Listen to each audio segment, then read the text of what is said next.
चिखलीत hi tech चोरी 15 मिनिटात electronic car चोरी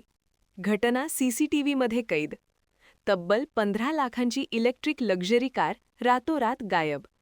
तज्ज्ञ चोरट्याच्या कारस्थानाने पोलिसांनाही मनस्ताप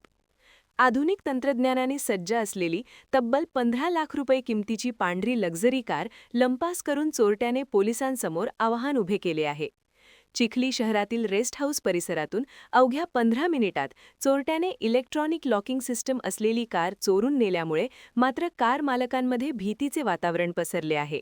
सदर कार डॉक्टर संतोष सावजी यांची असून त्यांनी चिखली पोलिसांत या प्रकरणी गुन्हा दाखल केला आहे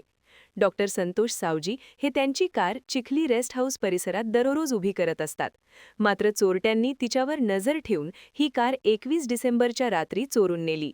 ही कार पूर्णपणे इलेक्ट्रॉनिक सिस्टमने सुसज्ज असल्याने चोरी करणारी व्यक्ती ही पूर्ण जाणकार आणि तज्ज्ञ असल्याचा संशय पोलिसांना आहे इलेक्ट्रॉनिक की अॅडव्हान्स लॉकिंग सिस्टम आणि इलेक्ट्रॉनिक फीचर्सने युक्त असलेली कार चोरणे सामान्य चोरट्याच्या आवाक्यात नाही चोरट्याला या सिस्टम्सची पूर्ण माहिती असावी सदर कार चोरण्यासाठी चोरट्याने कदाचित हॅकिंग किंवा स्पेशल डिव्हाइसचा वापर केला असावा असा अंदाजही पोलिसांचा आहे दरम्यान चोरीची घटना सीसीटीव्हीमध्ये कैद झाली असून या आधारे पोलीस चोरट्याचा शोध घेत आहेत